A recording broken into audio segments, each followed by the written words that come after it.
Well, hello, I'm Janet Morena, Executive Director of Priest for Life. Welcome to Just Ask Janet. Well, on today's program, I am going to pose some very interesting questions to our guest.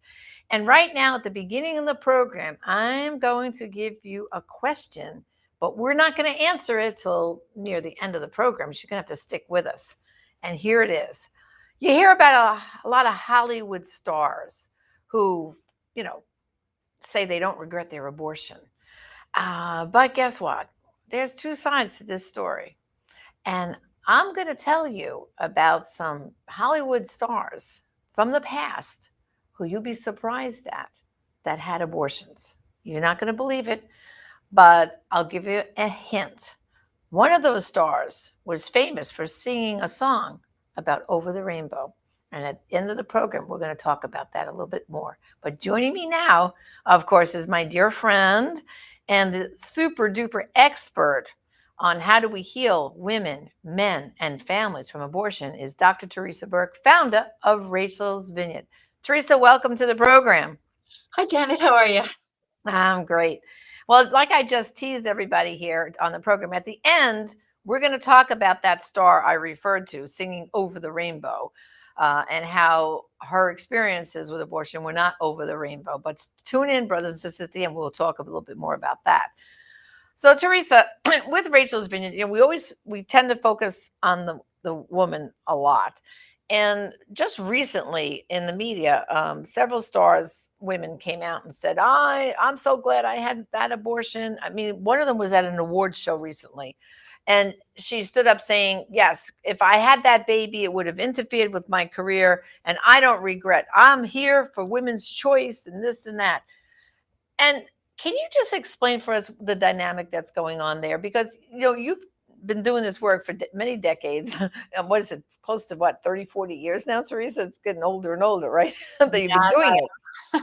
So when a woman stands up so adamant like that this was the best thing that happened to me, aborting my baby. What's going on there exactly?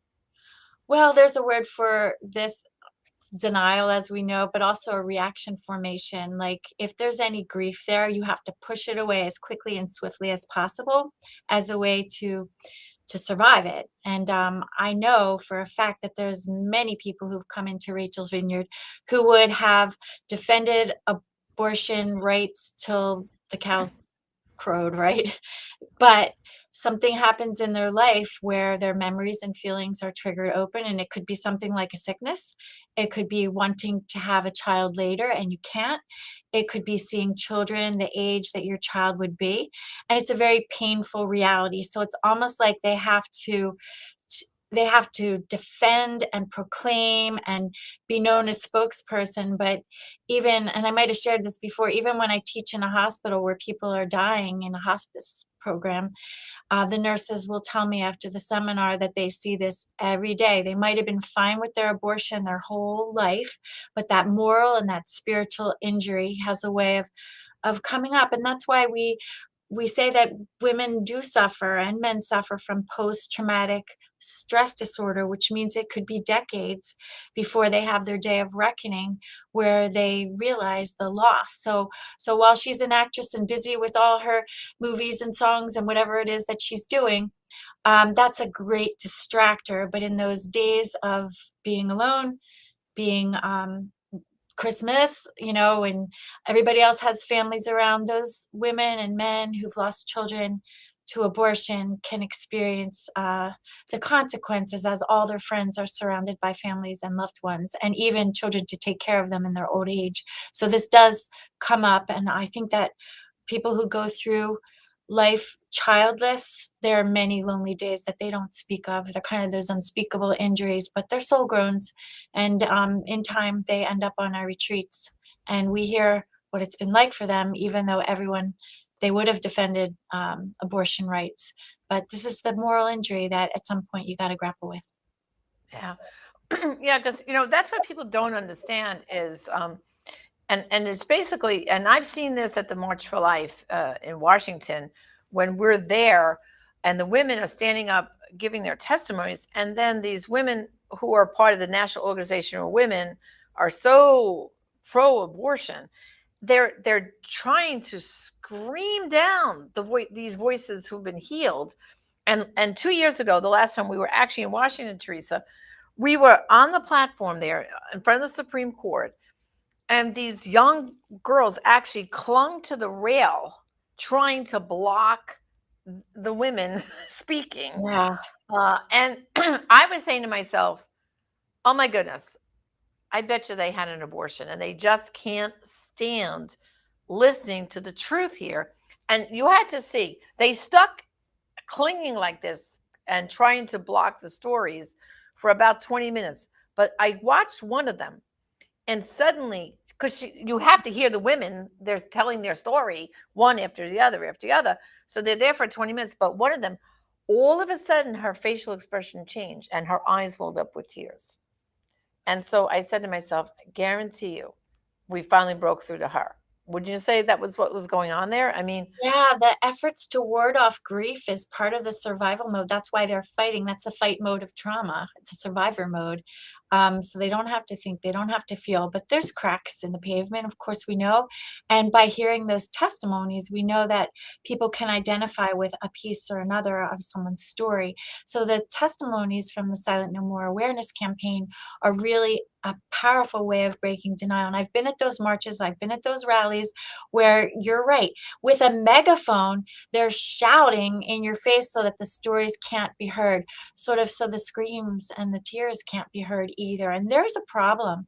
There's really a problem when this ideology is trumping humanity's natural response to the loss of a child, the death of one's child, and making it impossible for them to have their grief legitimized.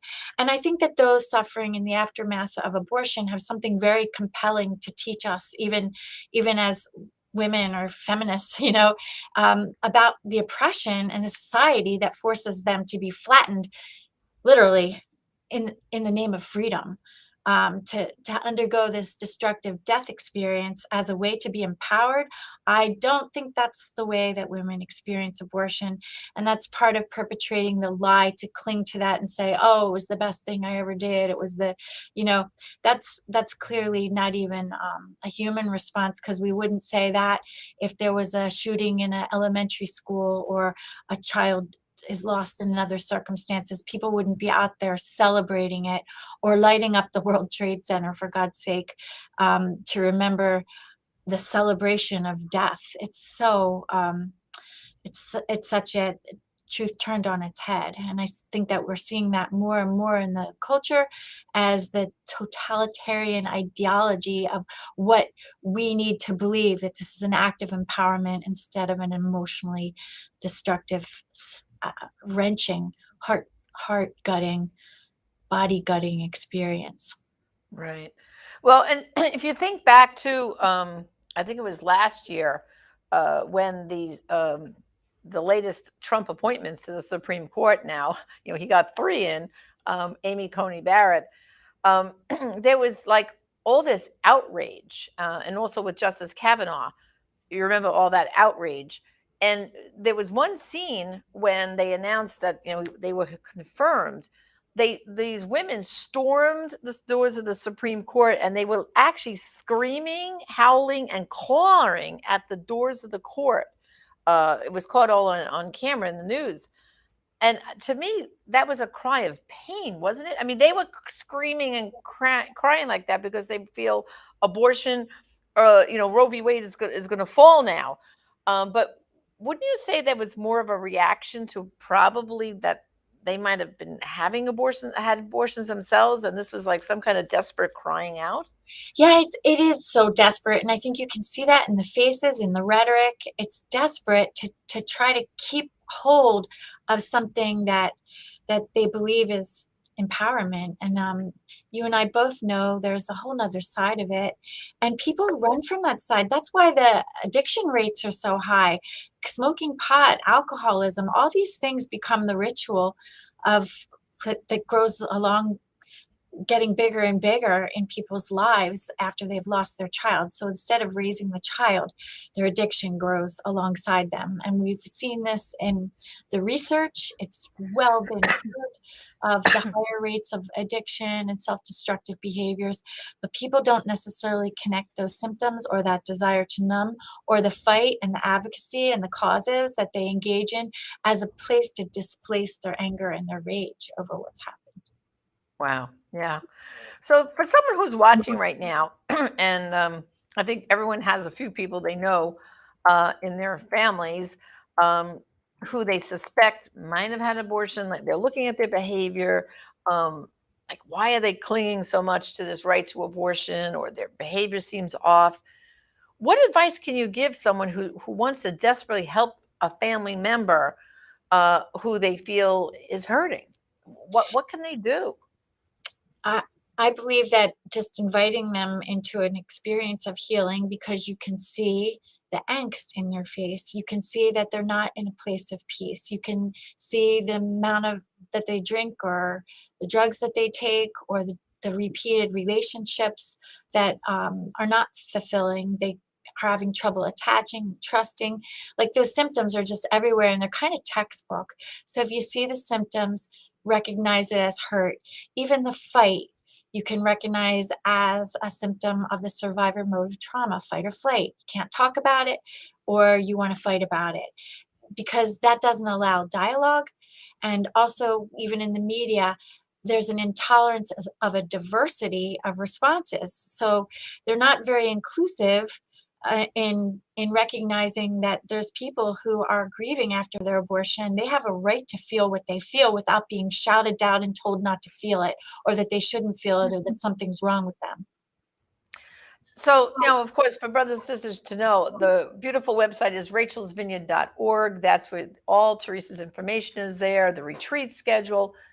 But like, for example, I know someone in particular who I know very well, a good friend.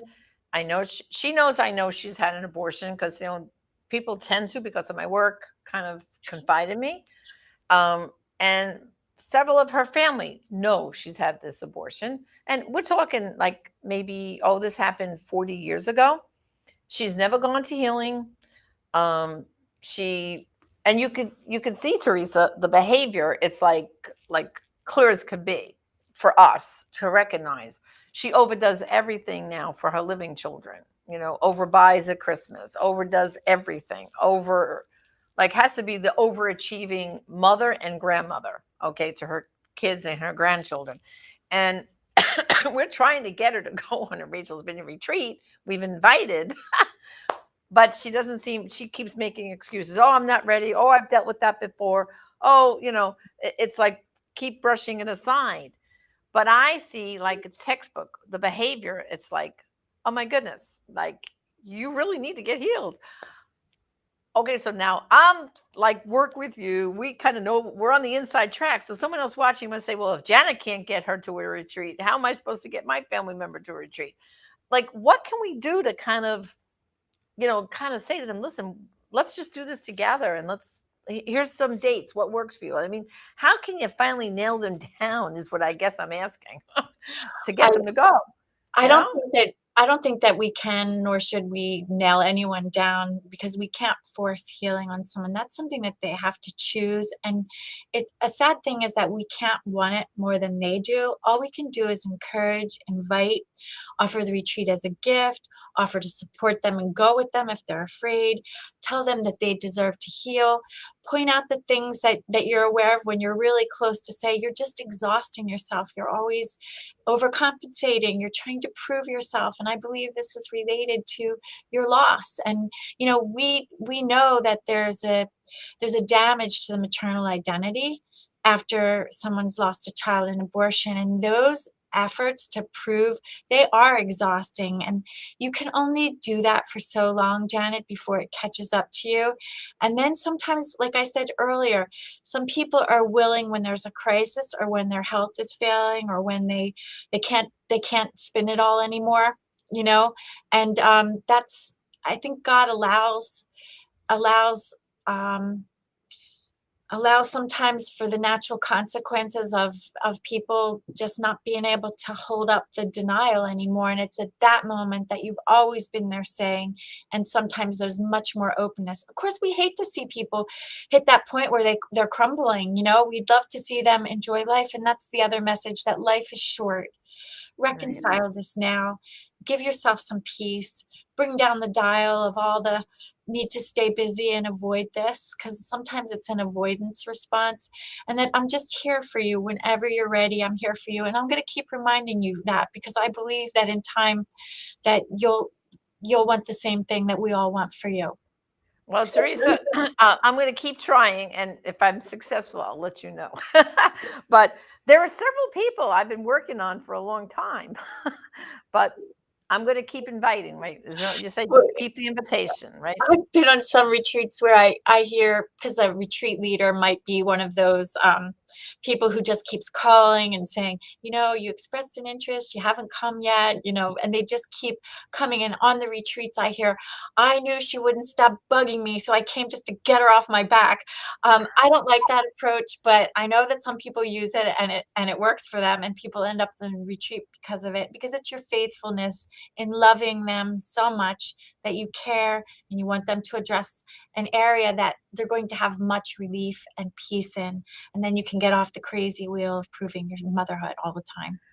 Well, I'm glad you said the crazy wheel because that's what it reminds me of. They're like a hamster in that wheel, going around, or the merry-go-round, because they're keeping this overcompensating for this loss, And I have to say, in all these years of having served on teams, been on retreats with you and others, I have never seen one person at the end of the weekend say, I regret being here. They're always saying, oh my goodness, I should have done this so much sooner. Why did I sit with this burden on my back for so long? I should have done this sooner, right? I mean, isn't that's the result, isn't it? I hear that every time, and the older women are praising the young girls who come saying, "Oh my God, you had so much courage. I wish I had done this sooner. It would have saved me years of torture." And it is a torture. That's why the attempts to compensate are so fretful and so and like energy sapping, to just not Yeah. have that peace of soul, mind, and a reconciliation of the moral and the spiritual injury that it is, and that everybody listening deserves that. Their loved ones deserve that. They're good people, and they've suffered a lot. And I think that when they count the cost of their suffering, that is something. You're absolutely right, Janet. It's the greatest regret that I didn't do this sooner. Right. Yeah. Of course, it's the website again, brothers and sisters, is rachelsvineyard.org. Make sure you check it out. So, Teresa, I know the last time we spoke, you spoke about Pope Francis giving you the Good Housekeeping Seal of Approval on the Rachel's Vineyard Retreat program.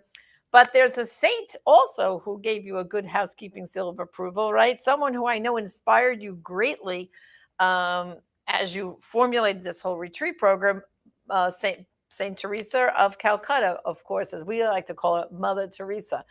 Do you want to share with us the endorsement you received from Mother Teresa? Oh, I'd love to. Do I have time for a little context, or do I just Yes, share go the ahead. message? Yes, no, go Okay. ahead. So Give us the the context. the context was that I was always pro-life, and I know she was, and all her beautiful writings about the unborn and whatnot. And I wanted to write to her to ask if she would read Rachel's Vineyard Manual and write an endorsement. That might have sounded like a bold thing, like Mother Teresa's very busy, but I just felt like I wanted her to see this. And so I sent it to Calcutta, which takes a long time. In the meantime, I had asked some other people to review it, and one of them was my own bishop. Um, and after waiting a couple months, I got a letter back from our bishop that said he was too busy and he didn't have time to review the manual. And so I was kind of like, oh, I want some support for the church to see that this is a beautiful and good thing. So I was really, really discouraged. And the very next day, I get a handwritten letter from Mother Teresa, and I'll read it to you right now. And it was so affirming. And I also had to laugh because I thought, oh, the bishop with a staff of, you know, many people to help is too busy. But Mother Teresa, that's dealing with all the death and the dying and everything, she had time, and it just meant so much to me. It was so precious to me. But what she wrote was, "Thank you very much for all that you're doing for God to bring his love and compassion and mercy to those who have had abortions in the past."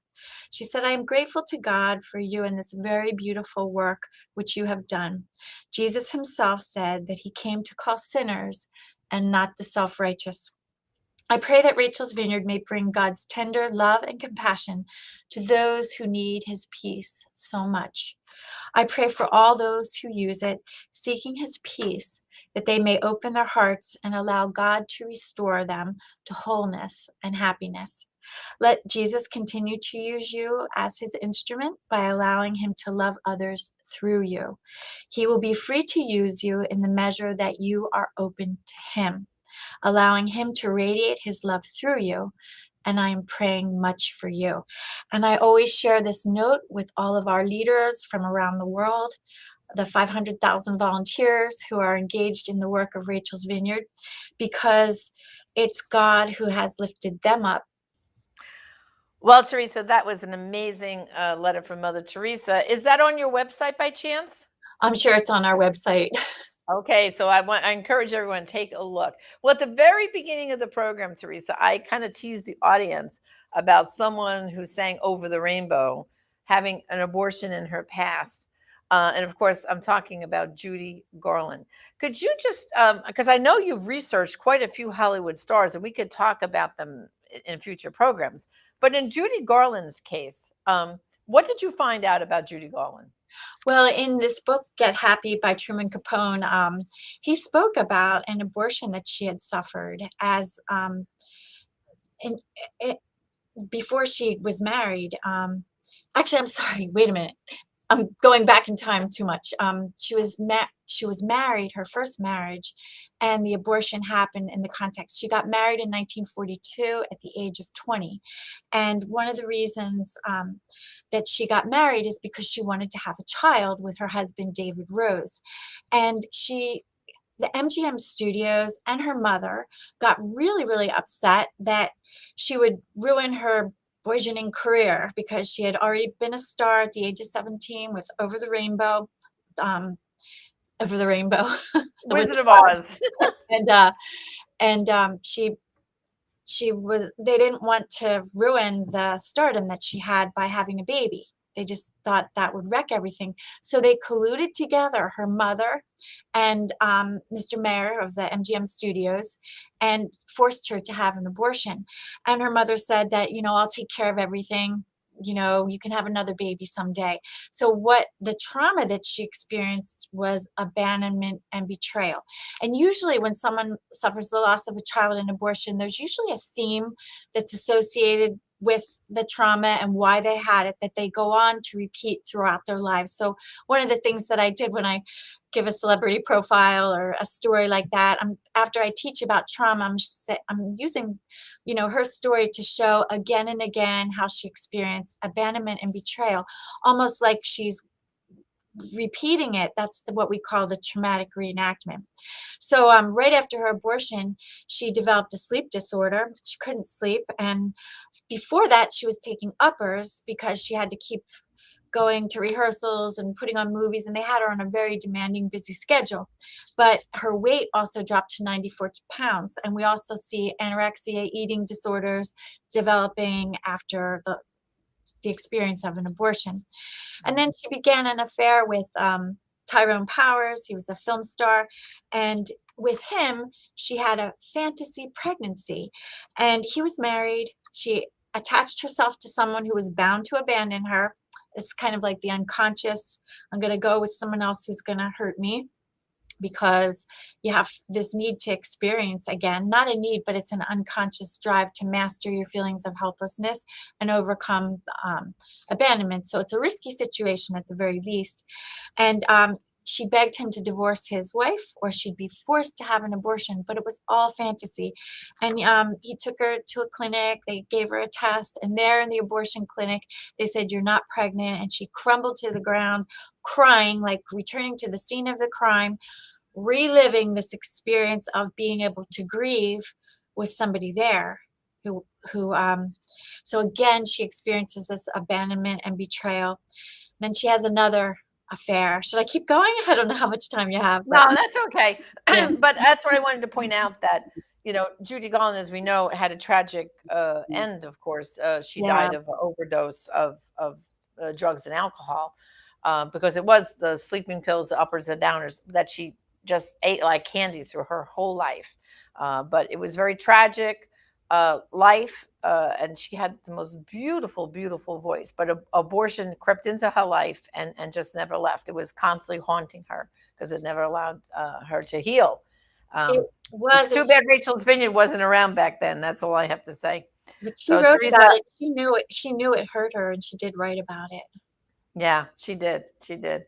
Well, I hope many other people who are hurting out there don't delay, like poor Judy Garland did. It ended to be her demise because she couldn't find healing. So let's pray, all of you brothers and sisters out there, that you will find Rachel's Vineyard. Go to rachelsvineyard.org. You'll see where the nearest retreat is, and encourage, whether it's yourself or a family member, do the healing now, because you'll never regret having to get rid of all that trauma and have the joy of the Lord back in your heart. So thank you, Teresa, for joining me today. God bless. Thanks, Janet. Well, brothers and sisters, thank you too for joining me on Just Ask Janet. And again, remember, people are out there hurting, and maybe you are the only person that could reach out and encourage them to find that beautiful healing that's available to them. Again, go to rachelsvineyard.org where you can do it today. Thanks, and God bless.